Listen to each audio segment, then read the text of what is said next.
ne nuk e kemi më sfidë natyrisht numrin prej 61 deputetëve për formimin e qeverisë, por definitivisht është sfidë tejet gjigante, ajo që një parti të ketë 80 deputet dhe të mund të zgjedh vetë edhe presidentin.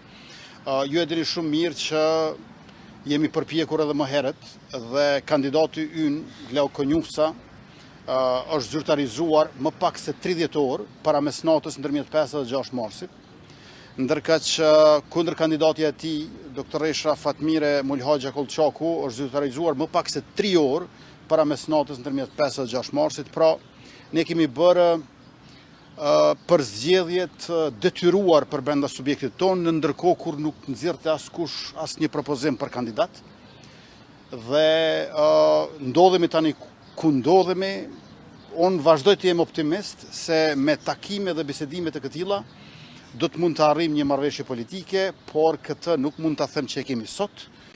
Tash ne jemi udhëheqës të subjekteve që janë demokratike dhe jemi transparent sa i përket procesit, mirë po megjithatë takimi ishte tete dhe ne duhet të ruajmë konfidencialitetin e bisedimeve.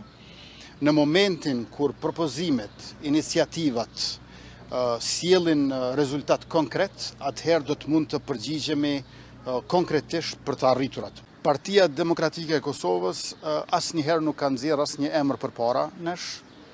Ajo vetëm ka kërkuar që ne t'i besojmë në mënyrë absolute dhe të verbër, pra absolute që 2 kandidatët të jenë të PDK-s dhe të verbër që të mos na tregojnë emrin paraprakisht, si subjekt demokratik që jemi, me statutin e lëvizjes vetëvendosje, me mua si kryetari saj, kjo e bën të pamundur marrëveshjen.